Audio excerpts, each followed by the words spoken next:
আলহামদুলিল্লাহ, মুআজ্জাজ মুহতারাম সম্মানিত মুসল্লিয়ান ইকরাম, আল্লাহ সুবহানাহু ওয়া তাআলার দরবারে অগণিত শুকরিয়া আদায় করছি যে দয়াময় প্রভু আমাদেরকে পবিত্র মাস, বরকতপূর্ণ মাস, আল্লাহর কাছে সম্মানিত মাস জিলকাদ মাসের শেষ জুমায় আমাদেরকে জুমার সালাত আদায়ের উদ্দেশ্যে মসজিদে আসার তৌফিক দান করেছেন। সকলেই পড়ি আলহামদুলিল্লাহ। আল্লাহ রাব্বুল আলামিনের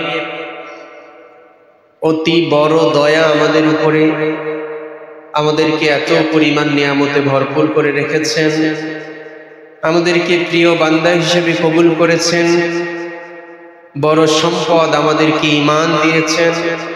আবারও আল্লাহর দরবারে শুকরিয়া আদায় করছি আলহামদুলিল্লাহ। দুরূদ এবং সালাম পাঠ করি সোনার মদিনায় বিশ্বনবী রাহমাতাল লিল আলামিনের উপর। আল্লাহ রাব্বুল আলামিন পৃথিবীবাসীকে এবং আসমানবাসীকে সকলকে তার উপর দুরূদ পড়ার জন্য আদেশ করেছেন। আল্লাহ তাআলা বলেন, ইয়া আইয়ুহাল্লাযীনা আমানু সাল্লু আলাইহি ওয়া সাল্লিমু তাসলিমা। সেই মহা মানবের প্রতি আমরা দুরূদ পাঠ করি সাল্লাল্লাহু আলাইহি ওয়াসাল্লাম। সম্মানিত হাজিরিন, জিলকাদ মাসের শেষের দিকে, হয়তো মাস শেষ হতে আর একটা জুমা, শেষ দিন হয়তো আর একটা জুমা পাওয়া যাবে। জিলকাদ মাস, জিলহজ, মুহররম এবং রজব মাস, এই চারটা মাস আল্লাহর কাছে সম্মানিত মাস। পৃথিবীর শুরু লগ্ন থেকে আল্লাহ তাআলা এই চারটা মাসকে সম্মানিত করেছেন। সূরাতুত তাওবার মধ্যে আল্লাহ বলেন, ইন্না ইদ্দাতাশ শুহুরি ইনদাল্লাহি 12 শাহরান ফি কিতাবিল্লাহি ইয়াওমা খালাকাস সামাওয়াতি ওয়াল আরদা মিনহা আরবা'তুন হুরুম। পৃথিবীর শুরু লগ্ন থেকে আল্লাহ রাব্বুল আলামিন মানুষের গণনার জন্য 12টি মাস দিয়েছেন। তার মধ্যে সম্মানিত মাস হলো 4টা। সম্মানিত মাস কয়টি? জিলকাদ, জিলহজ, মুহররম এবং রজব। এই চারটা মাসে পূর্বের যুগে যুদ্ধ করা, জমিনের মধ্যে ফাসাদ করা, এগুলা তারা হারাম মনে করত। যুদ্ধ করাটাকেও ইসলাম পূর্ব যুগে এই 4 মাসে আগে থেকে যুদ্ধ শুরু হলে এই মাসের সম্মানের কারণে তারা যুদ্ধ বিরতি দিয়ে দিত। এই মাসগুলোতে ইবাদতের কারণে আল্লাহ তাআলা সওয়াব যেমন বেশি দান করবে, তেমনি ভাবে যারা এই মাসগুলোর মধ্যে গুনাহে লিপ্ত হবে তাদের গুনাহের পরিমাণটাও বেড়ে যাবে। এজন্য গুনাহ থেকে তো সদা সর্বদাই বেঁচে থাকতে হবে। আল্লাহর কাছে আরো বেশি আমরা চাই আল্লাহ যেন এই সম্মানিত মাসগুলোর মধ্যেও যেন আমাদেরকে গুনাহ মুক্ত জীবন যাপনের তৌফিক দান করুন, আমিন। বেশি বেশি করে আল্লাহর কাছে চাই। এটা হজের মাস। আল্লাহ বলেন, হজের জন্য নির্ধারিত মাস রয়েছে। আল হজ্জু আশহুরুম মা'লুমাত। আল হজ্জু আশহুরুম মা'লুমাত, হজের নির্ধারিত মাস রয়েছে, মাসসমূহ। গত জুমায় বলেছিলাম হজের মাস শুরু হয় শাওয়াল থেকে। শাওয়াল, জিলকাদ, জিলহজ। জিলহজের 8 তারিখ থেকে মূলত হজ শুরু হয় 5 দিন পর্যন্ত। 8, 9, 10, 11, 12 এই 5টা দিনে হজ। তো এই মাসগুলোর মধ্যে আল্লাহর কাছে আমরা বেশি বেশি দোয়া করি, আল্লাহ আমাদেরকে তোমার ঘরের মুসাফির বানিয়ে দাও, আমাদেরকে হজ করার তৌফিক দিয়ে দাও, আমাদেরকে কাবার তাওয়াফ করার তৌফিক দিয়ে দাও। চাইলে কবুল করার মালিক কে? আমার আপনার সামর্থ্য নাই, কিন্তু সামর্থ্য দান করনেওয়ালা কে? সাইয়্যিদুনা হযরত ওমর ফারুক রাদিয়াল্লাহু তাআলা আনহু আল্লাহর কাছে দোয়া করতেন, আল্লাহুম্মা রযুকনা শাহাদাতান ফি সাবিলিক ওয়াজআল মাউতিনা ফি বিলাদি হাবিবিক। আল্লাহর কাছে দোয়া করতেন, রব্বুল আলামিন তুমি আমাকে শাহাদাতের মওত দিও। মৃত্যু তো একদিন আমাদেরকে মৃত্যুর স্বাদ গ্রহণ করতেই হবে, আর সব মৃত্যুর মধ্যে উত্তম মৃত্যু হলো শাহাদাতের মৃত্যু। শাহাদাতের তামান্না যার অন্তরের মধ্যে নাই, শহীদ হওয়ার তামান্না যার অন্তরের মধ্যে নাই সে যেন একটা মুনাফিক। যার অন্তরে শাহাদাতের তামান্না নেই, কখনো যদি জিহাদের ডাক আসে, আল্লাহর পথে বের হতে হয়, জান মাল দিয়ে আমি প্রস্তুত আছি, এই তামান্না যার অন্তরের মধ্যে নাই, তার অন্তরের মধ্যে নিফাক রয়েছে। এই জন্য ওমর ফারুক দোয়া করতেন, রব্বুল আলামিন আমাকে তুমি শহীদ মৃত্যু দান করো, এবং মৃত্যুটাও হতে হবে তোমার রাসূলের শহরে। আমি শহীদ হব তোমার রাসূলের শহরে, এর বাহিরে হওয়া যাবে না। তৎকালীন সময় এটা একটা অসম্ভব ব্যাপার ছিল, কেননা তিনি ছিলেন বাদশাহ, তিনি ছিলেন খলিফা। তিনি জিহাদ করতে যাইতেন না, তিনি ঘরে বসে বসে আল্লাহর কাছে দোয়া করতেন, আল্লাহ তুমি আমাকে শহীদ মৃত্যু দিও। আবার তিনি যদি দেশ ছেড়ে কোথাও চলে যান তাহলে দেশ চালাবে কে? দুইটা দোয়া একই সাথে, আল্লাহ শহীদ মৃত্যু হতে হবে, তোমার নবীর শহরে হতে হবে। আমার যা আমি তোমার কাছে চাই, কবুল করার মালিক তুমি। এটা একটা অসম্ভব ব্যাপার। তিনি তো জিহাদ করতে যাবেন না, আবার জিহাদ করতে না গেলে তিনি শহীদ হবেন কিভাবে? আল্লাহ রাব্বুল আলামিন দোয়া কবুল করেছেন। ফজরের নামাজ পড়াচ্ছিলেন আবু লুলু আল মাজুসি, একজন খ্রিস্টান, একজন অমুসলিম। ফজরের নামাজ হযরতে ওমর ফারুক পড়ায়।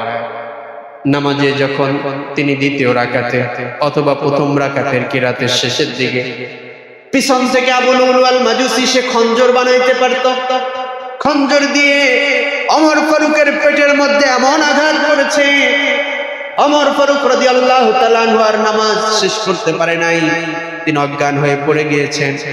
পিছনে দাঁড়িয়ে ছিল হযরতে আব্দুর রহমান ইবনে আউফ রাদিয়াল্লাহু তাআলা। দৌড়ে এসে ইমামতি করলেন, নামাজ শেষ করলেন ছোট্ট ছোরা দিয়ে। আবু লুলু আল মাজুসি ওমর ফারুককে আঘাত করার পরে দৌড়ে পালানো শুরু করেছে। সাহাবা আজমাইন পিছনে নামাজের কাতারের মধ্যে দাঁড়িয়ে খঞ্জর দিয়ে দুই দিকে এইভাবে আঘাত করতে করতে চলে যায়। বর্ণিত হয়েছে একজন নয়, দুইজন নয়, 13 জন সাহাবী আঘাতপ্রাপ্ত হয়েছে। তার মধ্যে 6 জন সাহাবী সেখানেই মারা গিয়েছে। একজন সাহাবী যখন বুঝতে পারল একে তো আটকানো যাবে না, তার শরীরের মধ্যে যেই চাদরটা ছিল চাদর তার দিকে নিক্ষেপ করে দিল, ঢিল দিয়ে দিল। তখন সে আর দৌড়াতে পারছে না, অস্ত্র চালাইতে পারছে না। যখন সে বুঝতে পারল যে নিজে আটকা পড়ে গেছে, তখন তার অস্ত্র দিয়ে নিজেকে সে ধ্বংস করে দিয়েছে, খুন করে দিয়েছে। নামাজ শেষ হয়ে গেল। হযরত ওমর ফারুক রাদিয়াল্লাহু তাআলা অজ্ঞান হয়ে গিয়েছেন, তাকে ঘরে নিয়ে যাওয়া হয়েছে। জ্ঞান যখন ফিরেছে তিনি তখন প্রথম কথাটাই বলেছেন, ও আমার ভাইরা। আব্দুল্লাহ ইবনে ওমর তিনার ছেলে পাশে বসা ছিলেন, আব্দুল্লাহ ইবনে আব্বাস পাশে বসা ছিলেন। আমাকে যে আঘাত করেছে, যে আঘাতের কারণে আমি মৃত্যু সজ্জা, তিনার মুখ দিয়ে খাবার দেওয়া হচ্ছে, পেট দিয়ে বের হয়ে চলে যাচ্ছে, এমন অবস্থা হয়ে গিয়েছে। দুধ দেওয়া হচ্ছে, দুধ পান করে দেওয়া হচ্ছে, বের হয়ে চলে যায়। ওষুধ দেওয়া হয়, বের হয়ে চলে যায়। তিনি জিজ্ঞাসা করলেন, কে আমাকে আঘাত করেছে? বলা হলো গোলাম, জুবাইর ইবনে মুতঈমের গোলাম আবু লুলু আল মাজুসি। তিনি আলহামদুলিল্লাহ বললেন, আল্লাহ শুকরিয়া আদায় করলেন। আল্লাহ রাব্বুল আলামিনের কাছে আমি দোয়া করেছিলাম আমার শাহাদাতের মৃত্যু হবে, আল্লাহ আমার দোয়া কবুল করেছেন। সুবহানাল্লাহ। চাওয়ার দায়িত্ব আমাদের, কবুল করার দায়িত্ব কার? বান্দার কাছে তিনটা, চাইতে হবে, চেষ্টা করতে হবে, নিয়ত করতে হবে, চাইতে হবে, চেষ্টা করতে হবে। আল্লাহর কাছে একটা, তিনি কি করবেন? কবুল করবেন। এজন্য বলতেছিলাম হজের মাস চলছে, বেশি বেশি আল্লাহর কাছে দোয়া করতে হবে। আমার সামর্থ্য নাই, আমার শক্তি নাই, আমার সম্পদ নাই, আল্লাহ চাইলে আমাকে নিয়ে যেতে। হজের অনেক ফজিলত রয়েছে। আমি যে আয়াতটা তেলাওয়াত করেছি সূরাত আলে ইমরানের 95 থেকে 97 নম্বর আয়াত। আল্লাহ রাব্বুল আলামিন বলেন, ইন্না আউওয়ালা বাইতিন উদিআ লিন-নাস লাল্লাযী বিবাক্কাহ। গত জুমায় বলেছিলাম পৃথিবীর প্রথম ঘর, প্রথম মসজিদ কোনটা? সবাই বলেন কোনটা? কাবা বা বাইতুল, এটা হলো প্রথম মসজিদ। ইন্না আউওয়ালা বাইতিন উদিআ লিন-নাস, আল্লাহ বলছেন পৃথিবীর প্রথম ঘর মানুষের জন্য যেটা নির্মাণ করা হয়েছে, লাল্লাযী বিবাক্কা, সেটা কোথায়? মক্কাতে। মক্কার আগের নাম ছিল কি? বাক্কা। মুবারাকান, এই ঘরটা বরকতপূর্ণ ঘর। এই ঘরের চতুষ্পাশে বরকত, এই ঘরের মধ্যে বরকত। ঘরের কাছে যারা যায় তাদের জন্য বরকত রেখেছেন কে? ওয়াহুদাল লিল আলামিন। আল্লাহ রাব্বুল আলামিন বলে দিলেন এই ঘরটা হলো পৃথিবীবাসীর জন্য, এটা হেদায়েত স্বরূপ। পৃথিবীবাসীর জন্য এটা হেদায়েতের পথ। ফীহি আয়াতুন মাকামু ওয়া বাইয়িনাতুন মাকামু ইব্রাহিম। ফীহি আয়াতুন বাইয়িনাতুন মাকামু ইব্রাহিম। এর মধ্যে আল্লাহর মহা এক নিদর্শন রয়েছে এবং মাকামে ইব্রাহিম রয়েছে। ওয়ামান দাখালাহু কানা আমিনা, যেই মানুষটা নাকি এই ঘরের মধ্যে প্রবেশ করল, এই ঘরের চত্বরে যেই মানুষ আগমন করলো, আল্লাহ রাব্বুল আলামিন তাদেরকে বলেছেন তারা হলো নিরাপত্তার মধ্যে রয়েছে। সুবহানাল্লাহ। ওমান দাখালাহু কানা আমিনা ওয়ালিল্লাহি আলান নাসি হিজ্জুল বাইতি মান ইসতাতা ইলাইহি সাবিলা। আর পৃথিবীবাসীর মধ্যে যারা শক্তি সামর্থ্য রয়েছে, সম্পদ রয়েছে, তারা যেন এই ঘরে হজ করতে আসে। আদেশ কার? আল্লাহ। হজের আদেশ আল্লাহ রাব্বুল আলামিন হযরত ইব্রাহিম আলাইহিস সালাতু ওয়াস সালামের মাধ্যমে দিয়েছেন। আমরা শুনেছিলাম জাবালে আবু কুবাইসের উপর দাঁড়িয়ে ইব্রাহিম আলাইহিস সালাম ঘোষণা করেছিলেন, পৃথিবীবাসীর সকলের কানে পৌঁছে দিয়েছিলেন কে? আল্লাহ। এই জাবালে আবু কুবাইস, এই পাহাড়ের উপর থেকে, এই পাহাড়টাই ছিল পৃথিবীর প্রথম মাদ্রাসা, রাসূলের প্রথম মাদ্রাসা, দারুল আরকাম। এবং এখানেই এই পাহাড়ের উপর থেকে আল্লাহর নবীর ইশারায় চন্দ্র দ্বিখণ্ডিত হয়েছে। সুবহানাল্লাহ। এই হলো জাবালে আবু কুবাইস। এখান থেকে হজের ঘোষণা। হজ ওই সকল ব্যক্তির উপর ফরজ যাদের হজ করে আসা পর্যন্ত যাতায়াত খরচ, সেখানে গিয়ে থাকা খাবার খরচ এবং পরিবার এতদিন চলার মতো খরচ অতিরিক্ত যাদের রয়েছে, তাদের উপরে আল্লাহ রাব্বুল আলামিন হজকে কি করেছেন? ফরজ। আল্লাহর নবী ডাক দিয়ে বললেন, ইয়া আইয়ুহান নাস কুতিবা আলাইকুমুল হজ্জ ফাহাজ্জু। হে মানুষ সকল, তোমাদের উপর হজকে ফরজ করা হয়েছে, সুতরাং তোমরা হজ করো। ফাকাল রাজুলুন আকুল্লা আমিন ইয়া রাসূলুল্লাহ। এক সাহাবী দাঁড়িয়ে বলল, ইয়া রাসূলুল্লাহ, এটা কি প্রত্যেক বছর ফরজ নাকি? হাত্তা ক্বালাহা সালাসান, এই কথাটা তিনবার বলল। আল্লাহর নবী ফাসাকাতা, চুপ থাকলেন, কিছুই বললেন না। শেষ পর্যন্ত তিনি বললেন, আমি যদি হ্যাঁ বলতাম তাহলে তোমাদের উপর প্রত্যেক বছর হজ করাটা ফরজ হয়ে যেত, কিন্তু আমি হ্যাঁ বলি নাই। প্রত্যেক বছর তোমাদের উপর হজ ফরজ হয়ে গেলে তোমরা হজ করতে সামর্থ্যবান হতে না। আল্লাহর নবী আমাদের জন্য সহজ করেছে, ইসলাম আমাদের জন্য সহজ করা হয়েছে।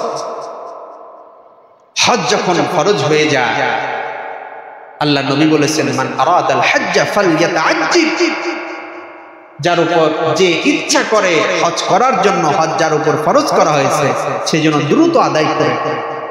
দ্রুত কি করে নেয়? আদায় করে নেয়। কেননা তোমরা জানো না, আল্লাহর নবী বলেন, তোমরা জানো না কি অসুস্থ হয়ে যাবে, আমাদের পরবর্তী অবস্থা কি হবে আমরা কেউ জানি। এজন্য হজ যখন ফরজ হয়ে যায়, দ্রুত হজ আদায় করে। আল্লাহ রাব্বুল আলামিন যাদের উপর হজকে ফরজ করা হয়েছে, যাদেরকে সম্পদ দেওয়া হয়েছে, তারা যদি হজ না করে, আল্লাহ তাআলা তাদেরকে ধমকির বাণী শুনিয়েছেন। হাদিসের মধ্যে রব্বুল আলামিন হাদিসে কুদসির মধ্যে বলেন, আল্লাহর ভাষায় আল্লাহর নবী আমাদেরকে জানিয়ে দিয়েছেন, ও পৃথিবীর মানুষেরা, আমি তোমাদেরকে রিজিক দিলাম, আমি তোমাদেরকে শক্তি সামর্থ্য দিলাম, কিন্তু তোমরা হজ করলে না। এইভাবে যদি কোনো বান্দা 5 বছর অতিবাহিত করে, কয় বছর? হজের শক্তি সামর্থ্য সম্পদ রয়েছে, যাতায়াতের পথেও রয়েছে, কিন্তু 5 বছর পর্যন্ত অতিবাহিত করলো, আল্লাহ রাব্বুল আলামিন বলেছেন সেই ব্যক্তি বঞ্চিত হলো, সেই ব্যক্তি হতভাগা দুর্ভাগা, নাউজুবিল্লাহ। এই জন্য যাদের উপর হজ ফরজ হয়েছে আমরা হজ আদায় করি। আমরা তো মনে করি, বিশেষ করে আমাদের দেশে মনে করা হয় দাড়ি না পাকলে মনে হয় হজ ফরজ হয় না। দাড়ি পেকেছে, দুর্বল হয়ে গিয়েছে, তারপরে হজ করতে যায়। কিন্তু হজ করার জন্য আপনাকে সামর্থ্য দরকার। আপনাকে 7 বার তাওয়াফ করতে হবে, সাফা মারওয়ার মধ্যে সাই করতে হবে, আরাফার ময়দানে অবস্থান করতে হবে, মুজদালিফায় অবস্থান করতে হবে। আপনি যদি হাজরে আসওয়াদকে চুম্বন করতে যান, রীতিমতো একটা যুদ্ধ করতে হবে। এতটুকু শক্তি যদি আপনার না থাকে, একেবারে দুর্বল হয়ে গিয়েছেন, তখন আপনি গেলেন হজ করতে। এমন ধারণা আমাদের অনেকের মাঝে রয়েছে, মনে হয় এক বয়সে হজ করলে হজ কবুল হয়। কিন্তু হজের সামর্থ্য যখন আপনার হয়ে যায়, তখনই আপনার উপর হজ ফরজ হয়ে যায়। সুতরাং তাড়াতাড়ি আদায় করে নিতে হবে। হজের 1 নম্বর ফজিলত, হজের অনেকগুলো ফজিলত রয়েছে, সবগুলো হয়তো বলে শেষ করতে পারবো না। 1 নম্বর ফজিলত, যেই ব্যক্তি হজ করতে যায়, হজ করতে যাওয়ার পরে যদি কোনো গুনাহের কাজের মধ্যে লিপ্ত না হয়, অযথা কাজের মধ্যে লিপ্ত না হয়, হারাম কাজে লিপ্ত না হয়, আল্লাহর নবী সাল্লাল্লাহু আলাইহি ওয়াসাল্লাম বলেন, আল্লাহ তাআলা ওই ব্যক্তির পূর্বের জীবনের সমস্ত গুনাহকে maaf করে দেন। আল্লাহর নবী সাল্লাল্লাহু আলাইহি সাল্লাম বলেন, মান হাজ্জা লিল্লাহি ফালাম ইয়ারফুস ওয়া লাম ইয়াফসুক গুফিরা লাহু মা তাকদ্দাম মিন যামবিহি। যে ব্যক্তি আল্লাহর জন্য হজ করলো, সেখানে গিয়ে অযথা কোনো কাজের মধ্যে লিপ্ত হলো না, গুনাহের কোনো কাজ করলো না, আল্লাহ রাব্বুল আলামিন তার জীবনের অতীতের সমস্ত গুনাহসমূহ maaf করে দিবে। আরেক হাদিসের মধ্যে আল্লাহর নবী বলেন, মান হাজ্জা লিল্লাহি ফালাম ইয়ারফুস ওয়া লাম ইয়াফসুক রাজআকা ইয়াউমি ওয়ালাদাতহু উম্মুহু। যে ব্যক্তি হজ করলো আল্লাহর জন্য, কোনো গুনাহের কাজের মধ্যে লিপ্ত হলো না, কোনো ফাহিশা কাজ করলো না, হারাম কোনো কাজের মধ্যে গেল না, সেই ব্যক্তি বাড়িতে এমন ভাবে ফিরে আসবে, জন্মের পরে মায়ের পেট থেকে বের হওয়ার পরে একটা ভূমিষ্ঠ শিশু যেইভাবে নিষ্পাপ থাকে, তার কোনো গ্লানি থাকে না, তার কোনো গুনাহ থাকে না, কালিমা থাকে না, আল্লাহ রাব্বুল আলামিন ওই ব্যক্তিকে একেবারে নিষ্পাপ করে ফিরে নিয়ে আসবেন। সুবহানাল্লাহ, কত বড় ফজিলত! হজ করেছেন, অতীতের জীবনের সমস্ত গুনাহ maaf করে দিয়েছেন কে? আল্লাহর নবী 3টা কাজের কথা বলেছেন, এই 3টা কাজ করলে অতীতের সব গুনাহ maaf হয়ে যায়। 1 নম্বরে, কেউ যদি ইসলাম গ্রহণ করে, অমুসলিম ছিল, অনেক পাপ করেছে, অন্যায় করেছে, মুসলমান হয়েছে, পিছনের সব গুনাহ maaf করে দিয়েছেন কে? 2 নম্বরে, হজ। যে ব্যক্তি হজ করে, আল্লাহ তাআলা তার জীবনের গুনাহকে, পিছনের সব গুনাহ maaf করে দেন। এই সৌভাগ্য আল্লাহ তুমি আমাদের সবাইকে দান করে দাও, পড়ুন আমিন। 3 নম্বরে, ইসলামের জন্য যারা হিজরত করে, রাসূলুল্লাহ সাল্লাল্লাহু আলাইহি সাল্লাম হিজরত করেছেন, সাহাবা আজমাইন, আল্লাহ নবী বলেছেন হিজরত কিয়ামত পর্যন্ত জারি থাকবে। এখনো অনেক ভাইরা যে সকল দেশে অত্যাচার করা হয়, জুলুম করা হয়, ঘরবাড়ি ধ্বংস করে দেওয়া হচ্ছে, গাজা, ফিলিস্তিনি হিজরত করছে ইসলামের জন্য, ইসলামকে রক্ষা করার জন্য বের হচ্ছে, দ্বীনের জন্য বের হচ্ছে, হিজরত করছে। আল্লাহর নবী বলেছেন তার জীবনের পিছনে সব গুনাহ maaf করে দিবেন কে? 2 নম্বর ফজিলত, হজ। আল্লাহর নবী সাল্লাল্লাহু আলাইহি সাল্লাম বলেন, العمرة إلى العمرة كفارة لما بينهن والحج المبرور ليس له جزاء إلا الجنة যারা উমরা করেছি আমরা তাদের জন্য সুসংবাদ আল্লাহর নবী বলেছেন এক উমরা থেকে আরেক উমরা পর্যন্ত এর মাঝখানে বান্দা যত গুনাহ করে আল্লাহ রাব্বুল আলামিন এই দুই উমরার কারণে সকল গুনাহসমূহ maaf করে দেন আল হজ্জুল মাবরুর লাইসা লাহু জাযাউন ইল্লাল জান্নাহ আর যে হজটা আল্লাহর কাছে মকবুল হয় আল্লাহর জন্য হজ করা হয় এই হজের প্রতিদান একমাত্র প্রতিদান হলো জান্নাত সুবহানাল্লাহ একমাত্র প্রতিদান আমাদের সকলের চাওয়া যে আমাদের শেষ ভালোটা পরকালে যেন আমরা অন্তত কি পাই জান্নাত পাই নামাজ না পড়ি তারপরেও চাই ঠিক কিনা নামাজ না পড়লেও কিন্তু আমরা সবাই জান্নাতের আশা আমরা জান্নাত চাইবো আল্লাহর কাছে অবশ্যই আল্লাহ আমি যাচ্ছি জাহান্নামের পথে কিন্তু মনে মনে আশা করছি রাস্তা শেষ হওয়ার পরে আমার জান্নাত এই আশাটা কি আমাদের সঠিক কথা বলে এটা সুতরাং আমাদেরকে সঠিক আমল করতে হবে 3 নম্বর ফজিলত আল্লাহর নবী সাল্লাল্লাহু আলাইহি সাল্লামকে জিজ্ঞেস করা হলো আইয়ুল আ'মালি আফদালু ইলাল্লাহ আইয়ুল আ'মালি আফদালু ইলাল্লাহ আল্লাহর কাছে কোন আমলটা আল্লাহর নবী বললেন আল ঈমানু বিল্লাহি ওয়া রাসূলিহি আল্লাহর কাছে এক নম্বর প্রিয় আমল হলো আল্লাহ এবং আল্লাহর রাসূলের প্রতি ঈমান আনা জিজ্ঞেস করা হলো সুম্মা মাযা ইয়া রাসূলুল্লাহ এরপরে কোন আমলটা আল্লাহর কাছে প্রিয় আল্লাহর নবী বললেন আল জিহাদু ফি সাবিলিল্লাহ 2 নম্বরে হলো আল্লাহর পথে আল্লাহর রাস্তায় জিহাদ করাটা আল্লাহর কাছে প্রিয় 3 নম্বরে জিজ্ঞেস করা হলো সুম্মা মাযা ইয়া রাসূলুল্লাহ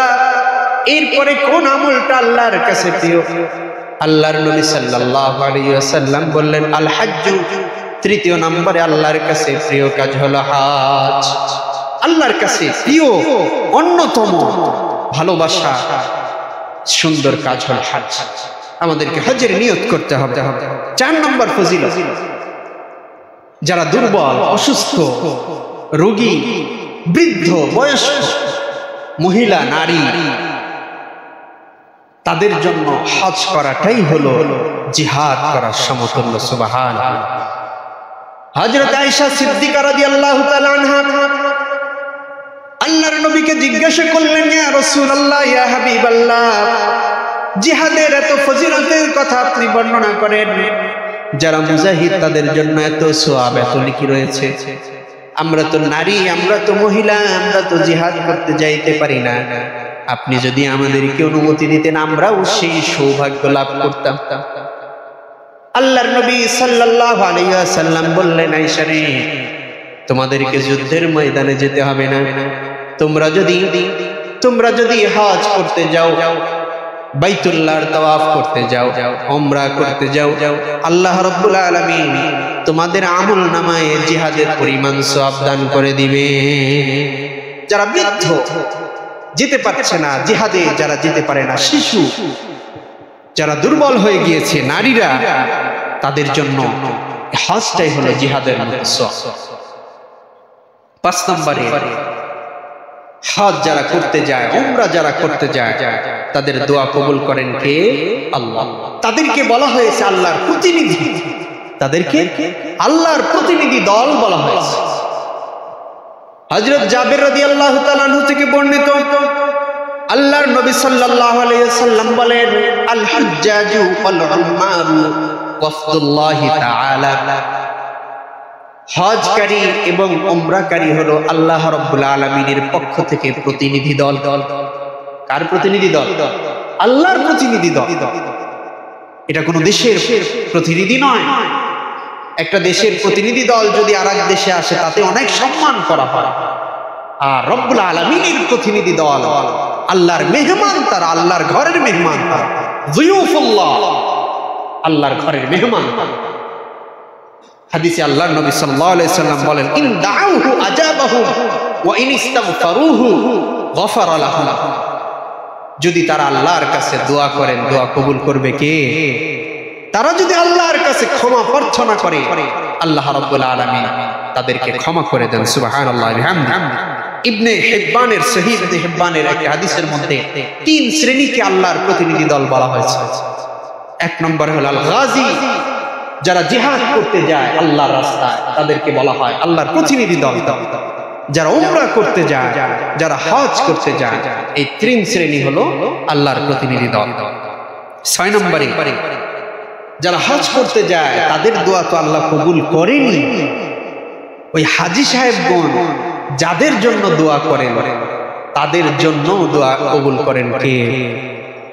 এই জন্য হাজী সাহেব যারা হজ করতে যায়, আপনার আশেপাশে আপনার পরিচিত, তাদের কাছ থেকে দোয়া চান, তাদের কাছ থেকে দোয়া চান। সেখানে গিয়ে আপনার যদি খুব কাছের মানুষ হয়, বলে দিন ভাই তুমি তো তওয়াফ করবে, তুমি তো তওয়াফ করবে, তোমার নামে করবে, তোমার আত্মীয় স্বজন, তোমার বাবা, তোমার মা, তোমার সন্তান, তোমার দাদা দাদির নামে করবে, তুমি আমার খুব কাছের মানুষ, আমি তো যেতে পারছি না ভাই, আমার জন্য একটা তওয়াফ, আমার জন্য একটু খাস করে ওই বাইতুল্লাহ কাবার গিলাফের সম্মুখে দাঁড়িয়ে আল্লাহর কাছে একটু আমার নামটা নিয়ে দোয়া, আমি তো যেতে পারছি না কিন্তু আমার মন তো পড়ে আছে, আল্লাহ আমার সামর্থ্য দেয় নাই, তোমাকে সুযোগ দিয়েছে, তৌফিক দিয়েছে, দোয়া চাইবে।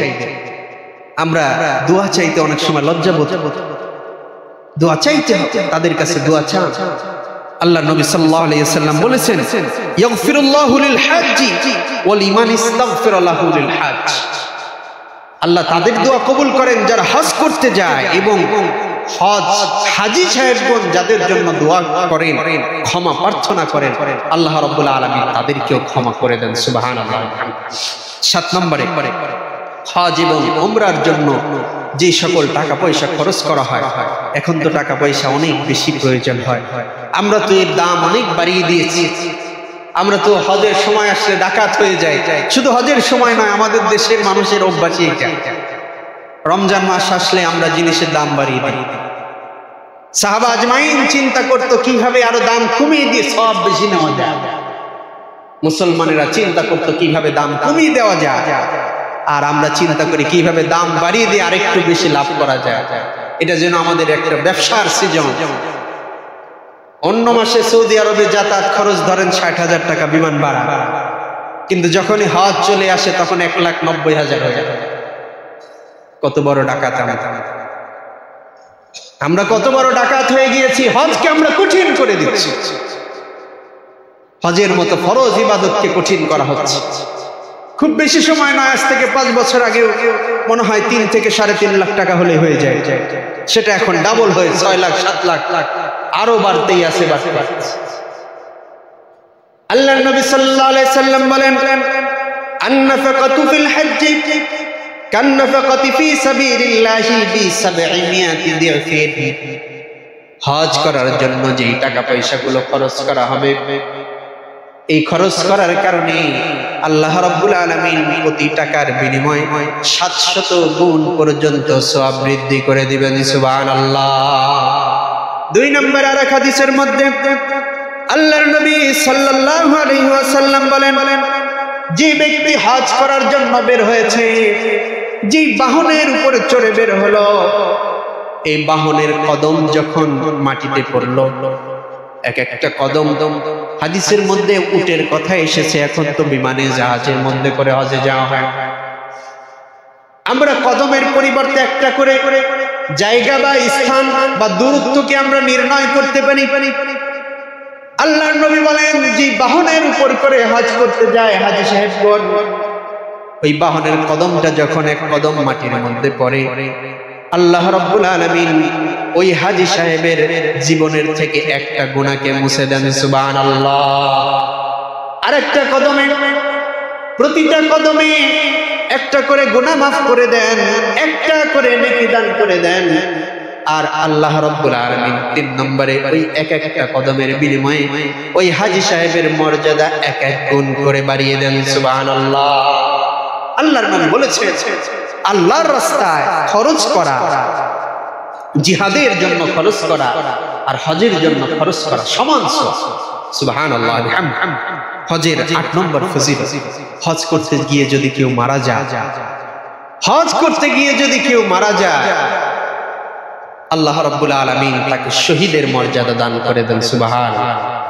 আবু হুরায়রা রাদিয়াল্লাহু তাআলা থেকে বর্ণিত হাদিস, হজের ময়দানে একজন ব্যক্তি মারা গেল, আল্লাহর নবী বললেন, ও যেই কাপড়ে আছে সেই কাপড়ই তাকে দাফন করে দাও। কিয়ামতের ময়দানে সে আল্লাহর সম্মুখে তালবিয়া পাঠ করতে করতে দাঁড়াবে। সুবহানাল্লাহ। 2 নম্বর আরেক হাদিসের মধ্যে আল্লাহর নবী বলেন, যে ব্যক্তি হজ করতে করতে মারা যায়, উমরা করতে গিয়ে মারা যায়, আল্লাহর রাস্তায় জিহাদ করতে গিয়ে মারা যায়, কিয়ামত পর্যন্ত আল্লাহ রাব্বুল আলামিন ওই হাজির নামে হজ করতে গিয়ে যদি মারা যায়, কিয়ামত পর্যন্ত তাকে হজের সওয়াব দান করতে থাকবে। কিয়ামত পর্যন্ত প্রত্যেক বছর সে হজের সওয়াব পেয়ে যাবে। সুবহানাল্লাহ বলবেন। কেউ যদি উমরা করতে গিয়ে মারা যায়, সে কিয়ামত পর্যন্ত উমরার সওয়াব পাবে। কেউ যদি জিহাদ করতে গিয়ে মারা যায়, কিয়ামত পর্যন্ত সে জিহাদের সওয়াব পেতেই থাকবে। সুবহানাল্লাহ বিহামদিহি। 9 নম্বর ফজিলত তালবিয়া। লব্বাইক আল্লাহুম্মা লব্বাইক লব্বাইক লা শারীকা লাক লব্বাইক ইন্নাল হামদা ওয়ান নি'মাতা লাকা ওয়াল মুলক লা শারীকা লাক। এই তালবিয়া আল্লাহর নবী বলেছেন, তালবিয়া তোমরা উচ্চ আওয়াজে পাঠ করো। রাসূল সাল্লাল্লাহু আলাইহি সাল্লাম তালবিয়া পাঠ করছিলেন, ফেরেশতারা এসে বলল, ইয়া রাসূলুল্লাহ, আপনার উম্মতদেরকে আদেশ দিন তারা যেন উচ্চ স্বরে তালবিয়া পাঠ করে। কেন না আল্লাহর নবী সাল্লাল্লাহু আলাইহি সাল্লাম আর এক হাদিসের মধ্যে বলেন, কোন হাজী সাহেবগণ যখন তালবিয়া পাঠ করে, লব্বাইক আল্লাহুম্মা লব্বাইক, ও আল্লাহ আমি হাজির, তোমার বান্দা হাজির, তোমার দরবারে আমি হাজির। আল্লাহুম্মা লব্বাইক লা শারীকা লাক, তোমার কোনো শরীক নাই। লব্বাইক, আমি তোমার দরবারে হাজির। ইন্নাল হামদা, নিশ্চয় সকল প্রশংসা, ওয়ান নি'মাতা, সকল নিয়ামত, লাকা তোমার জন্য, অল মুলক, এই বাদশাহী রাজত্ব কার। লা শারীকা লাক, তুমি ছাড়া কোনো ইলাহ নাই, তোমার কোনো শরীক নাই। যখন বান্দা এইভাবে তালবিয়া পাঠ করতে থাকে, আল্লাহর নবী বলেছেন তার ডান পাশে যত গাছপালা রয়েছে, যত বৃক্ষ রয়েছে, তার বাম পাশে যত বৃক্ষ রয়েছে, গাছপালা রয়েছে, ওই হাজী সাহেব গণের সঙ্গে এমনি ভাবে ওই বৃক্ষগুলাও তালবিয়া পাঠ করতে থাকে। সুবহানাল্লাহ। যতদিন পর্যন্ত ওই বৃক্ষ ধ্বংস না হয়, ওই জমিন ধ্বংস না হয়, ততদিন পর্যন্ত এইভাবে তালবিয়া পাঠ করতে থাকে। সুবহানাল্লাহ। এরপরে 10 নম্বর ফজিলত বাইতুল্লাহর তাওয়াফ করা। আল্লাহর নবী সাল্লাল্লাহু আলাইহি সাল্লাম বলেন, যে ব্যক্তি বাইতুল্লাহকে 7 বার তাওয়াফ করল, কয়বার? 7 বার তাওয়াফ করল, 7 বার চত্বর দিলে একবার তাওয়াফ, 7 চত্বরে এক তাওয়াফ। 7 বার যে ব্যক্তি বাইতুল্লাহর তাওয়াফ করলো, 2 রাকাত নামাজ আদায় করলো, হাজী সাহেবগণ এটা করে থাকে। 7 বার তাওয়াফ শেষ করে 2 রাকাত সালাত আদায় করে মাকাম ইব্রাহিমের পাশে। আল্লাহ নবী সাল্লাল্লাহু আলাইহি সাল্লাম বলেছেন, যে ব্যক্তি কাজ করলো সেই ব্যক্তি একটা গোলাম আজাদ করার সওয়াব পেয়ে গেল। সুবহানাল্লাহ। মানে 7 বার চত্বর দিলে একটা গোলাম আজাদের সওয়াব। একটা গোলাম আজাদ মানে বর্তমান সময়ে প্রায় কয়েক লাখ টাকা। এখানেই শেষ নয়, আল্লাহর নবী আরো বলেন, যেই ব্যক্তি 7 বার তাওয়াফ করলো, প্রতিটা একটা করে সওয়াব আল্লাহ রাব্বুল আলামিন দান করবেন, আর 10টা করে মর্যাদা আল্লাহ রাব্বুল আলামিন তার সম্মান মর্যাদা বাড়িয়ে দিবেন। সুবহানাল্লাহ। তাওয়াফের ফজিলত। হজের আরেকটা ফজিলত হলো, এর আগে গত জুমায় বলেছিলাম, হাজরে আসওয়াদ এবং রুকনি ইয়ামান, যেটা এখানে দোয়া করলে, এখানে স্পর্শ করলে আল্লাহ রাব্বুল আলামিন তার গুনাহকে maaf করে দেন। সুবহানাল্লাহ। 12 নম্বর ফজিলত ইয়াউমে আরাফা। হজের ফরজ 3টা। হজের ফরজ কয়টা? সবাই বলেন, হজের ফরজ 3টা। যাইতে না পারি, শিখিত রাখি, তাও যদি আল্লাহ কবুল করে, যে বান্দা তুমি তো শিখেছিলা, এজন্য তোমাকে তোমার আমলনামে হজের সওয়াব দিয়ে দিলাম। আল্লাহ দেওয়ার মালিক, আল্লাহর ভান্ডারে কোনো অভাব নাই। হজের ফরজ কয়টা? 1 নম্বরে ইহরাম বাঁধা, 1 নম্বরে ইহরাম বাঁধা, 2 নম্বরে তাওয়াফ করা, 2 নম্বরে তাওয়াফ করা, 3 নম্বর হচ্ছে আরাফার ময়দানে অবস্থান করা। এই হলো 3টা ফরজ। আল্লাহর নবী সাল্লাল্লাহু আলাইহি সাল্লাম বলেন, মানুষ যখন আরাফার ময়দানে অবস্থান করে, আল্লাহ রাব্বুল আলামিন তখন ফেরেশতাদেরকে ডাক দিয়ে বলে, ও আমার ফেরেশতারা দেখো, গর্ব করতে থাকে। আরাফার ময়দানে অবস্থান করার কারণে আল্লাহ রাব্বুল আলামিন গুনাহ মাফ করে দেন। আরাফার ময়দানে অবস্থান করার কারণে ফেরেশতাদের সম্মুখে আল্লাহ তাআলা হাজীদের ব্যাপারে গর্ব করতে থাকেন। দেখো, তারা একই পোশাকে সবাই চলে আসছে, ধূসর মলিন অবস্থায়। কিয়ামতের ময়দানে সবাই যেমন সমানভাবে থাকবে, সমান অবস্থানে অবস্থান করবে, সেইভাবে আমার বান্দারা আমার কাছে হাজির হয়ে চলে আসছে। তোমরা তো বলেছিলে এই বান্দারা দুনিয়াতে গিয়ে ফিতনা ফাসাদ করবে, বিপর্যয় করবে। দেখো, ওরা আমার ইবাদত করতে আসছে। কি চায় ওরা আমার কাছে? ওরা আমার কাছে যা চায় আমি আল্লাহ রাব্বুল আলামিন তাদেরকে সব দিয়ে দিলাম। সুবহানাল্লাহ। আল্লাহ নবী সাল্লাল্লাহু আলাইহি সাল্লাম আর এক হাদিসের মধ্যে বলেন, এই আরাফার দিন যত মানুষকে জাহান্নাম থেকে মুক্তি দান করা হয়, অন্য কোন দিন এত মানুষকে জাহান্নাম থেকে মুক্তি দেওয়া হয় না। সুবহানাল্লাহ। আরাফার দিন আমরা বেশি বেশি দোয়া করব, আল্লাহর কাছে ক্ষমা প্রার্থনা করব। সামনে জুমায় ইনশাআল্লাহ জিল হজ মাসের যে সকল আমলগুলো রয়েছে সে সম্পর্কে আলোচনা করা হবে। রাসূলুল্লাহ সাল্লাল্লাহু আলাইহি সাল্লাম বলেছেন, যারা হজের সামর্থ্য থাকা সত্ত্বেও হজ করে না, আল্লাহ রাব্বুল আলামিন তাদের বিষয়ে বলেছেন তারা ধ্বংসপ্রাপ্ত, তারা বঞ্চিত, তাদেরকে তাদের বিষয়ে ধমকি আসছে। হযরত ওমর ফারুক রাদিয়াল্লাহু তাআলা আনহু বলেন, যাকে হজের সামর্থ্য দেওয়া হয়েছে, মান আতাকাল হজ্জ ফালাম ইউহজ্জ, যাকে হজের সামর্থ্য দেওয়া হয়েছে, দান করা হয়েছে, কিন্তু হজ করলো না, সে ব্যক্তি ফাসাওয়াউন আলাইহি মাতা ইহুদিয়ান আও নাসরানিয়ান, সেই ব্যক্তি ইহুদি অবস্থায় মারা গেল নাকি নাসারা অবস্থায়, খ্রিস্টান অবস্থায় মারা গেল, এতে কিছু যায় আসে না। নাউজুবিল্লাহ, নাউজুবিল্লাহ পড়ে। এই জন্য আমাদের যাদের সামর্থ্য রয়েছে, আল্লাহ তাআলা শক্তি, সামর্থ্য, সম্পদ দিয়েছে, আমরা হজ করব, হজ আদায় করে আল্লাহ রাব্বুল আলামিন আমাদের সকলকে